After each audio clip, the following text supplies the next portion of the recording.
ఉమ్మడి కర్నూలు జిల్లాలో టీడీపీ నాయకులు రెచ్చిపోతున్నారు. వైఎస్ఆర్ కాంగ్రెస్ పార్టీ సంబంధించిన నాయకుల మీద, మద్దతుదారుల మీద దాడులకు పాల్పడుతున్నారు. ఈరోజు చూసుకున్నట్లయితే నంద్యాల జిల్లా యొక్క గడివేముల మండలం ఉండుట్ల గ్రామానికి సంబంధించిన వైఎస్ఆర్ కాంగ్రెస్ పార్టీ నాయకుడైన రవీంద్రారెడ్డిపై కత్తులతో దాడికి పాల్పడ్డారు. అతని పరిస్థితి విషమించడంతో అతన్ని కర్నూలు ప్రభుత్వ ఆసుపత్రికి తరలించడం జరిగింది. దీనిపై మాట్లాడేందుకు మనతో పాండ్యం మాజీ ఎమ్మెల్యే కాటసాని రాంభూపాల్ రెడ్డి ఉన్నారు. వారితో మాట్లాడదాం.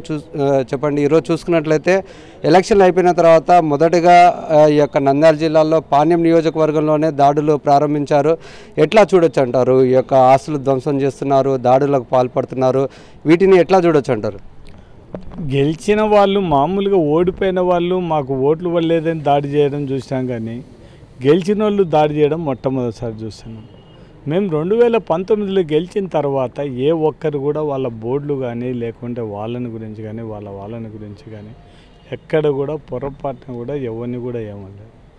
ఇప్పటికే హుసేనాపురం చూసుకునే అదే పరిస్థితే, శకునాలో చూసుకునే అదే పరిస్థితే.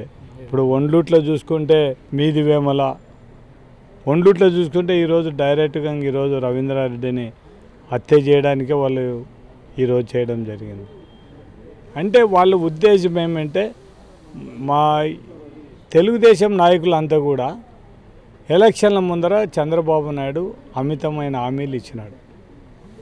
హామీలలో ఒక పింఛన్ ఒకటి ఈరోజు పంచగలిగింది. అది కూడా జగన్మోహన్ రెడ్డి ఏ పద్ధతులు చూపించాడో ఇంటింటికి పింఛన్ పంచడం అనేది అప్పుడు వాలంటీర్ వ్యవస్థ పెట్టిన తర్వాత వాలంటీర్ వ్యవస్థ, ఇప్పుడు సచివాలయ వ్యవస్థ, జగన్మోహన్ రెడ్డి గారు పెట్టిన సచివాలయ వ్యవస్థతోనే ఈరోజు వాళ్ళ లీడర్లు అందరు కలిసి పంపిణీ చేయడం జరిగింది. Right, okay. పేద ప్రజలకు చేసే దానిని ఎవరు కూడా దాని గురించి మనకు మంచి పని చేశారు, ఇళ్ళకు మంచి పని. అటువంటి దానిలను చేయాల్సింది పోనిచ్చి ఇంకా కొత్త హామీలను గురించి ఏం పట్టించుకోవడం లేదు.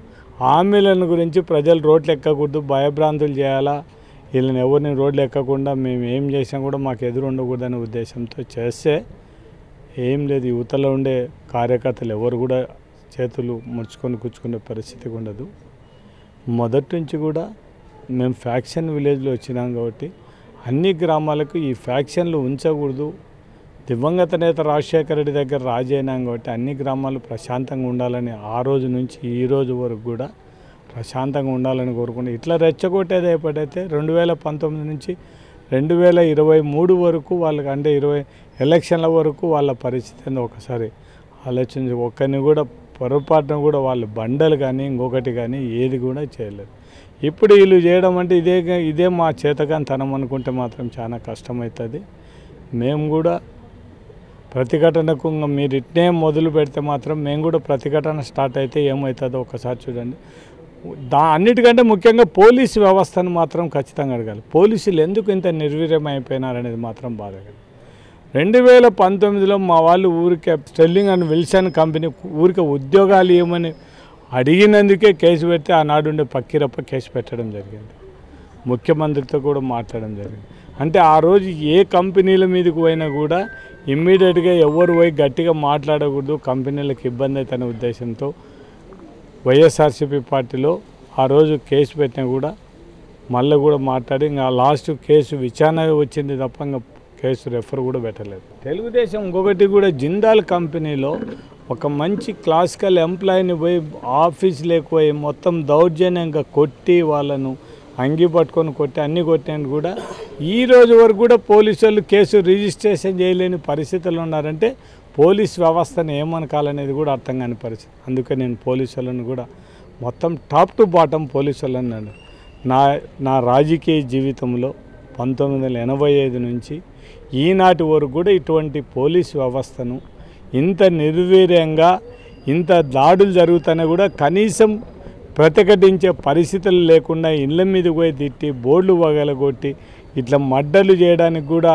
మొత్తం అటెంప్ట్ మర్డర్లు మొత్తం అదృష్టం కొద్దీ ఈరోజు రవీంద్రారెడ్డి బతికినాడు తప్ప, లేకుంటే అటువంటి దానిలో నేను పోలీసు వాళ్ళని ఒకటే కోరేది, కనీసం మీరు పోలీసు వాళ్ళు ఇంత మీ ఉద్యోగాల ధర్మం చేయండి. మిమ్మల్ని కోరేది ఒకటే, మేము అధికారంలోనే ఏ రోజు కూడా పోలీసు వ్యవస్థను దుర్వినియోగం చేయలేదు.